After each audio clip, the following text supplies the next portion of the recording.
छाया अपने कमरे में यह सोच सोच कर करवटें बदल रही थी कि आखिर अमन को हो क्या गया है। क्यों वह इस तरह से सबसे व्यवहार करने लगा है। रागिनी भी पूछना चाहती थी उससे कि कोई समस्या है तो बताएं, साथ मिलकर सुलझा लेंगे। लेकिन अमन कैसे बताए किसी को कि वह एक बहुत बड़ी मुसीबत में फंस चुका है जिससे वह चाहकर भी बाहर नहीं निकल पा रहा है। काश काश मैं समय को पलट पाता, काश मैं उस भावना का असली रूप देख पाता, तो आज मेरी जिंदगी कुछ और ही होती।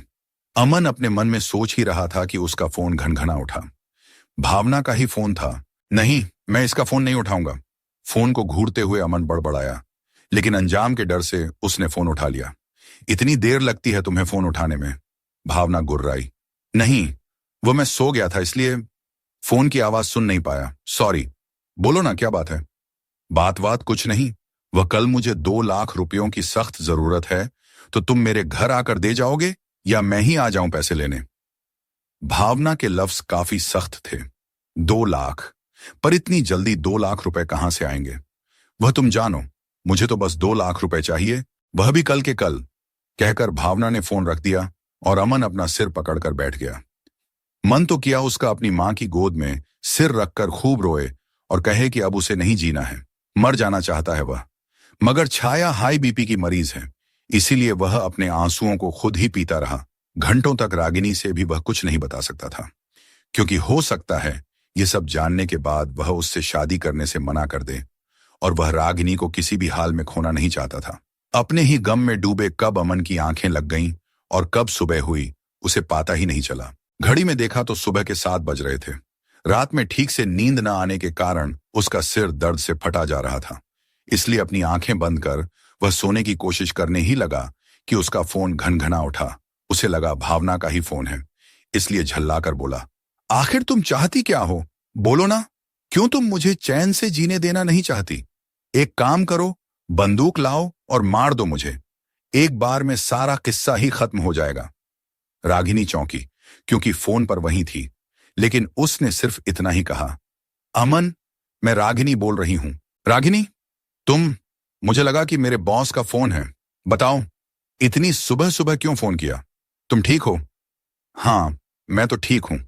वह मैंने इसलिए फोन किया कि भैया भाभी चाहते हैं अगर हमारी शादी अगले महीने के फर्स्ट वीक में हो जाती तो सही होता, क्योंकि फिर इतनी दूर अमेरिका से तुरंत आना उनके लिए पॉसिबल नहीं हो पाएगा ना। हाँ, वह कल हमारी बात नहीं हो पाई इस बारे में। सोच रहा हूं ऑफिस से सीधे तुम्हारे घर ही आ जाऊंगा। भैया तो रहेंगे ना? हाँ, भैया घर पर ही रहेंगे, तुम आ जाओ। रागिनी पूछना चाहती थी कि कोई परेशानी तो नहीं है उसे, लेकिन पूछ नहीं पाई। ओके, फिर हम शाम को मिलते हैं। अमन फोन रख लेटा ही था कि देखा छाया चाय की ट्रे लिए खड़ी है।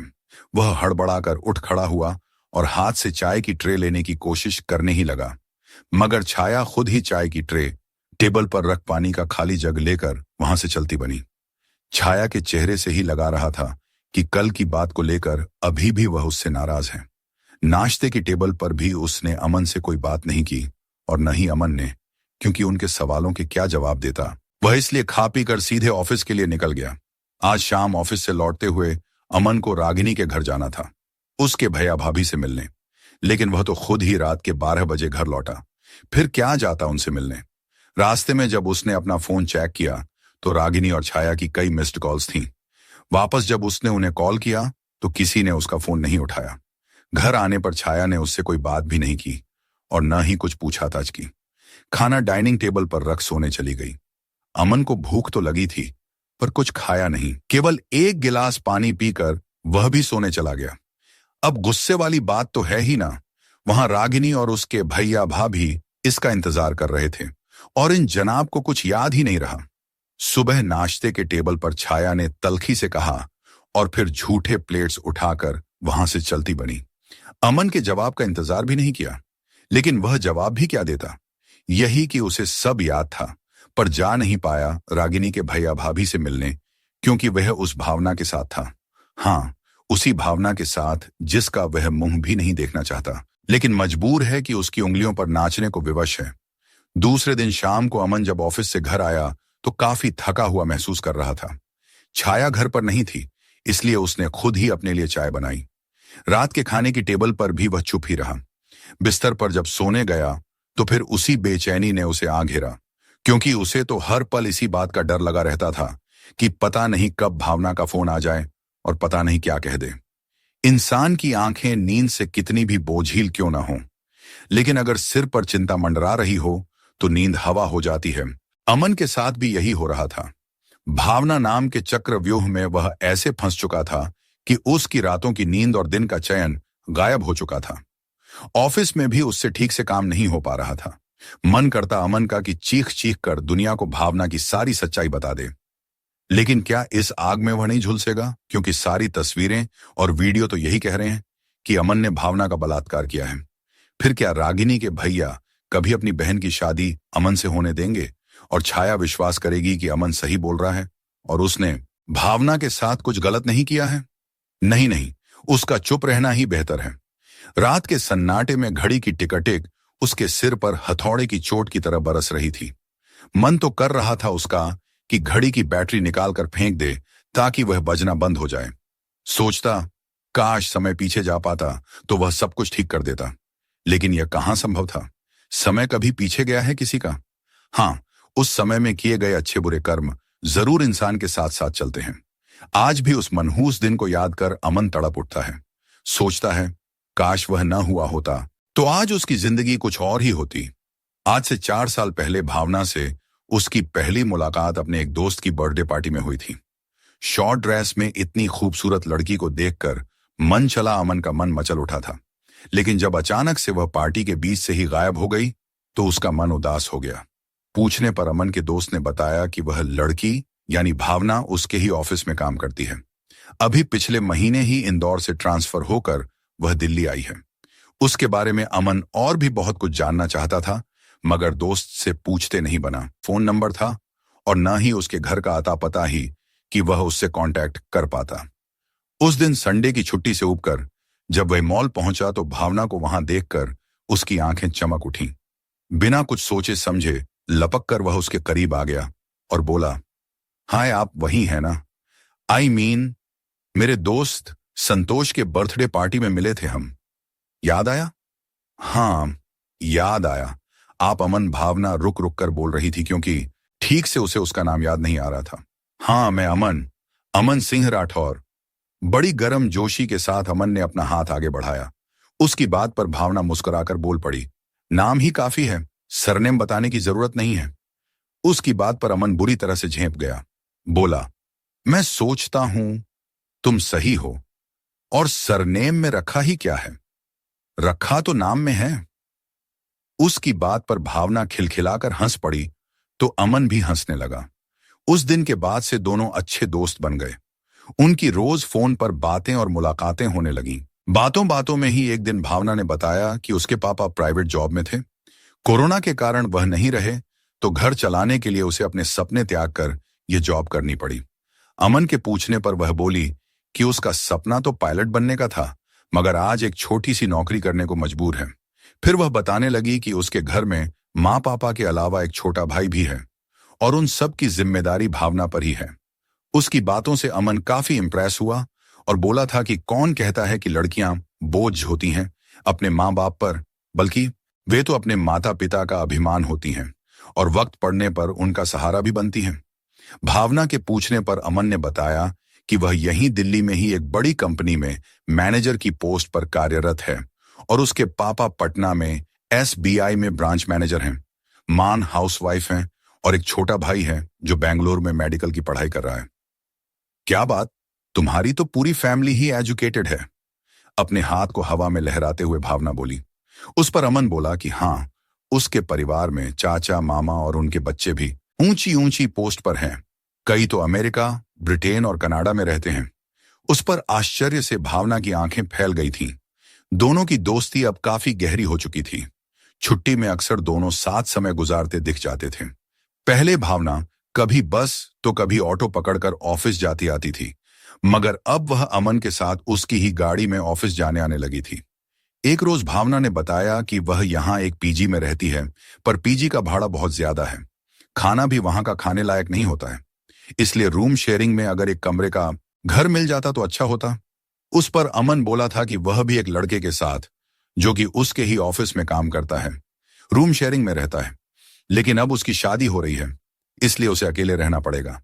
तो क्यों ना भावना उसके साथ आकर रहने लगे। आइडिया अच्छा था। तय हुआ कि दोनों आधा आधा किराया देंगे और खाने पीने का खर्चा भी मिल बांट कर उठाएंगे। अब दोनों साथ रहने लगे थे। घर बाहर के कामों में भी वे एक दूसरे का पूरा सहयोग करते।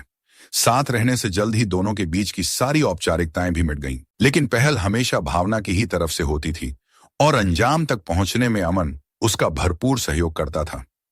कोई चूक ना हो जाए, इस बात की दोनों पूरी सावधानी बरतते थे। नहीं नहीं, भविष्य में इन्हें कोई बंधन में नहीं बंधना था। यह तो बस जिंदगी के मजे ले रहे थे। अमन के पास पैसों की कोई कमी नहीं थी। वह घर से भी काफी संपन्न व्यक्ति था। लेकिन भावना पर अपने परिवार की पूरी जिम्मेदारी थी। इसलिए अमन जहां तक हो पाता उससे घर खर्च के पैसे नहीं लेता था। घर का भाड़ा भी अक्सर वहीं भर दिया करता था। इस बात के लिए जब भावना उसे थैंक्स कहती तो अमन हंसते हुए कहता, दोस्ती में no thank you no sorry. और फिर दोनों ठहाके लगाकर हंस पड़ते थे। छुट्टियों पर अमन अक्सर भावना को लॉन्ग ड्राइव पर ले जाता, मॉल ले जाकर उसे शॉपिंग करवाता, होटलों में खाना खिलाता और बदले में भावना उस पर अपना तन मन लुटाती। भावना के पिछले जन्मदिन पर अमन ने उसे आईफोन गिफ्ट किया था और इस जन्मदिन पर लैपटॉप। बदले में भावना ने भी उसे एक बढ़िया सी व्हाइट शर्ट खरीद कर दी थी। दोनों अपनी अपनी लाइफ खूब एंजॉय कर रहे थे। कोई टेंशन नहीं, बस मौज ही मौज। साथ रहते हुए 3 साल कैसे हवा की तरह उड़ गए उन्हें पता ही नहीं चला। अच्छे पैकेज पर अमन ने मुंबई की एक बड़ी कंपनी ज्वाइन कर ली और उधर भावना ने दिल्ली में कोई दूसरी नौकरी पकड़ ली जो पहले से ज्यादा पैसा दे रहा था। लेकिन दोनों अब भी संपर्क में बने हुए थे। उनका जब भी मन करता एक दूसरे से मिलने आ जाते और अपनी भूख शांत कर तृप्त हो जाते। वैसे भी दिल्ली और मुंबई की दूरी है ही कितनी। एक रोज जब अमन ने बताया कि उसकी शादी तय हो गई तो भावना खुश होते हुए उसे शादी की बधाई देते हुए बोली कि वह उसे अपनी शादी पर तो बुलाएगा ना। अरे, यह भी कोई पूछने वाली बात है, हंसते हुए अमन ने कहा था। इस क्रिसमस की छुट्टी पर अमन ने पटना जाने का प्रोग्राम बनाया था, मगर भावना ने उसे दिल्ली बुला लिया, यह कहकर कि दोनों खूब मजे करेंगे। अमन ने भी सोचा अब तो उसकी शादी होने ही वाली है, तो क्यों ना 1 से 2 दिन भावना के साथ मजे कर ली जाएं। 3 से 4 दिन दिल्ली रहकर वह वहीं से पटना चला गया। रिटायरमेंट के बाद अमन के मां पापा हमेशा के लिए यहीं दिल्ली रहने आ गए और अमन ने भी मुंबई की कंपनी छोड़ फिर दिल्ली में ही जॉब पकड़ ली। अमन और भावना के बीच पहले की तरह ही नॉर्मल बातें होती। लेकिन अमन जिस बात को इतना नॉर्मल समझ रहा था, अब वह नॉर्मल नहीं रही थी। उस रात अचानक भावना ने फोन कर अमन से यह कहकर 50,000 रुपए की मांग कर दी कि उसके पापा की तबीयत बहुत खराब है और अभी उसके पास इतने पैसे नहीं हैं। वह जल्द ही उसके पैसे लौटा देगी। दूसरी बार उसने अपने भाई की एडमिशन का कहकर पैसे मांगे कि अगर समय पर पैसे नहीं भरे तो एडमिशन की डेट निकल जाएगी। ऐसा कर करके वह जब तब अमन से पैसे झटकने लगी और हर बार पैसे लेते समय वह इतना जरूर कहती कि वह उसके पैसे जल्द ही लौटा देगी और अमन चाहकर भी कुछ बोल नहीं पाता। अभी तक वह धीरे धीरे कर अमन से करीब 2 लाख से ज्यादा ले चुकी थी। मगर हर बात की एक हद होती है और अमन की अपनी भी जिंदगी थी, उसके भी खर्चे थे। इसलिए इस बार उसने पैसे देने से साफ मना कर दिया और यह बात भावना को छुप गई। अपना असली रंग दिखाते हुए बोली, वैसे अमन हमारे नाजुक पल के मैंने कुछ वीडियो बना रखे हैं, देखोगे? कुछ तस्वीरें भी खींची थीं, अभी भेजती हूं, बताना पसंद आई या नहीं। बोलकर वह अजीब तरह से हंसी। वीडियो और तस्वीरें देखकर अमन के तो पैरों तले की जमीन ही खिसक गई। ये सब क्या है भावना? प्लीज इन्हें डिलीट करो अभी। अमन घबराया सा बोला। अरे, तुम तो घबरा गए और डिलीट क्यों करूं इन्हें? कितना तो अच्छी हैं, देखो ना। नहीं लग रहा है कि तुम मेरे साथ जबरदस्ती कर रहे हो और मैं तुमसे खुद को बचाने की कोशिश कर रही हूं। रो रही हूं, गिड़गिड़ा रही हूं, तुम्हारे सामने दया की भीख मांग रही हूं और तुम मुझे दबोचे हुए हो। हाँ, जानती हूं यह सब झूठ है, बल्कि मैंने ही तुम्हें ऐसा करने को कहा था। लेकिन यह बात मानेगा कौन, क्योंकि यह वीडियो और फोटो तो यही बता रहे हैं कि तुम मेरा बलात्कार कर रहे हो। बोलकर भावना ठाका लगाकर हंसी। मगर अमन को समझ नहीं आ रहा था कि भावना ने यह वीडियो कब और क्यों बनाया, और तस्वीरें भी तो यही कह रही हैं कि उसने उसके साथ जबरदस्ती की है। लेकिन उसने तो कभी उसके साथ कोई जबरदस्ती नहीं की, बल्कि जब भी उनके बीच रिश्ता बना, दोनों की मर्जी से बना। याद आया उस क्रिसमस पर जब वह भावना से मिलने दिल्ली गया था, तब मजाक में ही भावना बोली थी, चलो आज हम कुछ नए तरीके से सेक्स का मजा लेते हैं। ऐसा लगे कि तुम मेरा बलात्कार कर रहे हो और मैं खुद को तुमसे बचाने की कोशिश कर रही हूं, गिड़गिड़ा रही हूं, तुम्हारे सामने दया की भीख मांग रही हूं। उस पर अमन ने हंसते हुए बोला भी था कि यह सब नाटक करने की क्या जरूरत है भावना। उस पर भावना बोली थी, अरे करके देखो तो सही, बहुत मजा आएगा। मगर अमन को यह नहीं पता था कि भावना की यह सब सोची समझी चाल है। उसने जानबूझकर अमन से ऐसा करवाया था ताकि वीडियो बनाकर बाद में उसे ब्लैकमेल कर सके। सही सोच रहे हो तुम, मैंने यह वीडियो जानबूझकर ही बनाया था ताकि मौका पड़ने पर इसे इस्तेमाल कर सकूं। लेकिन सोचो, अगर यह वीडियो और तस्वीरें पुलिस के पास चली गईं तो क्या होगा? अपने अधर को टेढ़ा कर भावना मुस्कुराते हुए बोली, वैसे मैं ऐसा होने नहीं दूंगी, लेकिन सोच रही हूं रागिनी को सेंड कर दूं, उसे बहुत पसंद आएगा। तुम क्या कहते हो? तुम चाहती क्या हो? अमन चीख पड़ा था। पैसे, और जब भी बुलाऊं आना पड़ेगा, इठलाते हुए भावना बोली। पैसे देने से मना करने पर वह अमन को पुलिस का डर दिखाती, कहती कि पूरी दुनिया में उसे बदनाम कर देगी, फिर उसे मुंह छिपाने के लिए जगह नहीं मिलेगी, और डर कर अमन उसकी हर गलत सही मांग को मानता जा रहा था। भावना ने उसकी हंसती खेलती जिंदगी को मजाक बनाकर रख दिया था, लेकिन अब वह इन सब से थकने लगा था। मन करता नींद की गोलियां खाकर सो जाए या किसी ट्रेन के नीचे आ जाए, लेकिन यह सब इतना आसान भी नहीं था। अपनी जिस शादी को लेकर अमन इतना खुश था, अब उसी से उसे डर लगने लगा था। सोचता, अगर रागिनी को यह सब पता चल गया तो क्या होगा? उलटे पुलटे विचार आते उसके मन में और वह सिहर उठता। भावना के फोन का स्पीकर खराब हो गया था, इसलिए उसने अमन को व्हाट्सएप मैसेज कर 1 लाख रुपए लेकर आने को बोल दिया, वह भी तुरंत। लेकिन अमन के पास सच में पैसे नहीं थे अभी, इसलिए उसने उसे पैसे देने से मना कर दिया। फिर अंजाम क्या होगा यह भी समझ लो तुम, मैसेज करके ही भावना बोली। कल शाम 5 बजे पैसे तैयार रखना, समझ लो, नहीं तो मैं ये वीडियो और तस्वीरें पुलिस के पास पहुंचा दूंगी, और तुम्हारी उस रागिनी को भी। फिर मत कहना कि बताया नहीं था। अमन ने उसकी बातों का फिर कोई जवाब नहीं दिया और उन्हीं कपड़ों में घर से बाहर निकल गया। रागिनी जब अमन से मिलने उसके घर पहुंची तो छाया ने बताया कि पता नहीं सुबह से ही वह कहां गया है, कुछ बताकर भी नहीं गया है, इसलिए वह खुद ही उसे फोन करके पूछ ले। रागिनी ने जब अमन को फोन मिलाया तो पता चला वह अपना फोन घर पर ही भूल गया है। पता नहीं रागिनी का क्या मन हुआ कि वह उसका व्हाट्सएप खोलकर देखने लगी। भावना और अमन का मैसेज पढ़कर पहले तो वह हक्की बक्की रह गई, लेकिन जब भावना का डीपी खोलकर गौर से देखा तो शॉक्ड रह गई, क्योंकि भावना वही लड़की थी जिसके कारण रागिनी के एक अजीज दोस्त श्लोक ने अपनी जान दे दी थी। मगर कोई सबूत न होने के कारण पुलिस को किसी पर कोई शक नहीं हो पाया था और गुनहगार बच निकला था। लेकिन मरते मरते श्लोक ने रागिनी को भावना की सारी सच्चाई बता दी थी। आज फिर वही सब अमन के साथ होते देख रागिनी का खून खौल उठा। उसे डर था कि कहीं श्लोक की तरह अमन भी कुछ कर न ले। रागिनी को सब समझ में आने लगा कि अचानक अमन का व्यवहार इतना क्यों बदल गया। क्यों वह हर बात पर झूंझला उठता, क्यों शादी को लेकर कोई रुचि नहीं दिखाता। भावना ने और भी कई लड़कों को अपनी सुंदरता के जाल में फंसाकर प्राइवेट पल के वीडियो का भय दिखाकर उन्हें अपना निशाना बनाया था।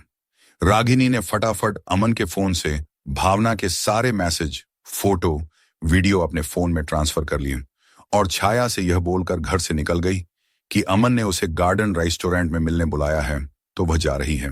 लेकिन घर से वह यह सोचकर निकली कि अब वह भावना को नहीं छोड़ेगी, उसे उसकी करने की सजा दिलवा कर रहेगी। अमन कहीं कुछ ऐसा वैसा न कर ले, इसलिए रागिनी ने पहले उसे ढूंढने की कोशिश की। मिलने पर वह अमन को एक शांत पार्क में ले गई। अमन अभी भी चुप था। रागिनी ने अपनी हथेलियों के बीच उसके हाथ को प्यार से दबाते हुए फिर पूछा कि भावना से उसका क्या रिश्ता है। तो पहले तो वह झूठ बोल गया कि वह किसी भावना को नहीं जानता है, लेकिन जब उसने सारे मैसेज जो भावना ने उसे भेजे थे दिखाए तो वह टूट गया। अपने आंसू पोंछते हुए उसने एक एक कर सारी बातें रागिनी के सामने रख दी और कहने लगा कि अब वह जीना नहीं चाहता। मगर रागिनी उसे धैर्य बंधाते हुए बोली, मरने से क्या होगा, यही कि उसके माम पापा भी नहीं बचेंगे, उसे तो यह सोचना है कि भावना को कैसे सबक सिखाया जाए ताकि वह फिर किसी को अपना शिकार न बना सके। और तुमने मुझे यह सब क्यों नहीं बताया, यह सोचकर कि मैं तुम्हें गलत समझूंगी? पागल हो क्या? मैं अपने अमन को नहीं जानती? चिंता मन करो, सब कुछ ठीक हो जाएगा। चलो अब उठो, घर चलते हैं। वहां आंटी अंकल तुम्हारे लिए परेशान हो रहे हैं। अमन का हाथ पकड़कर रागिनी बोली तो वह उसके पीछे चल पड़ा। रागिनी की बातों ने अमन को एक राहत तो पहुंचाई, पर डर अब भी उसके दिल में बैठा हुआ था कि जब छाया को यह सब पता चलेगा तो क्या होगा। छाया जब अमन के लिए उसके कमरे में खाना लेकर पहुंची तो उसका मन किया मां को पकड़कर खूब रोए। बेटे की हालत देखकर छाया को उसकी चिंता होने लगी, लेकिन अभी भी वह समझ नहीं पा रही थी कि उसे हुआ क्या है। इधर रागिनी कुछ जरूरी काम का बताकर वहां से निकल गई। अमन ने तो सोच लिया था अब उसे जीना ही नहीं है, लेकिन रागिनी ने कुछ और ही सोच रखा था। पहले तो रागिनी ने भावना से दोस्ती गांठी, फिर एक अच्छी दोस्त बनने का दिखावा कर उसका विश्वास जीता, यह कहकर कि वह अपनी कंपनी में उसे बढ़िया जॉब दिलवा देगी जहां उसे पहले से ज्यादा सैलरी मिलेगी। अक्सर दोनों साथ में शॉपिंग करते और मूवी भी देखने जाते थे। उस संडे दोनों ने कटहल मूवी देखने का प्रोग्राम बनाया। मूवी देखने के बाद दोनों एक रेस्टोरेंट में खाना खाने गए, जहां रागिनी ने यह बोलकर भावना से उसका फोन मांग लिया कि उसे एक जरूरी मैसेज करना है और उसका नेट बहुत स्लो चल रहा है। फिर उसने भावना के फोन से सारे डिटेल्स अपने फोन में ट्रांसफर कर लिए, जिसे भावना को भनक तक नहीं लगी। रागिनी अमेरिका के कई हैकर्स को जानती थी जो उसी की कंपनी में काम करते थे। उसने भावना के बारे में उन्हें बताया और उनसे मदद मांगी। हैकर्स ने उससे भावना के फोन डिटेल्स मांगी जो रागिनी ने उन्हें दे दी, और ये सारे डिटेल्स हैकर्स के लिए काफी थी। दूसरे दिन ही हैकर्स भावना का लड़कों को ब्लैकमेल करने का धंधा पकड़ लेते हैं। भावना कुछ समझ पाती उससे पहले ही पुलिस उसके हाथों में हथकड़ी लगा दी। वह तो सोच भी नहीं सकती थी कि रागिनी ने सिर्फ इसलिए उसकी तरफ दोस्ती का हाथ बढ़ाया था क्योंकि वह उसे जेल की सलाखों के पीछे पहुंचाना चाहती थी, और जिसमें आज वो कामयाब हो चुकी थी। खैर, जैसे को तैसा तो होना ही था। आखिर कब तक वह अपनी सुंदरता की आड़ में अमन और राहुल जैसे लड़कों का फायदा उठाती। अमन की चेहरे की रौनक अगर वापस आई थी तो वह रागिनी की वजह से। आज दोनों अपनी शादीशुदा जिंदगी में खुश हैं और भावना जेल की सलाखों के पीछे है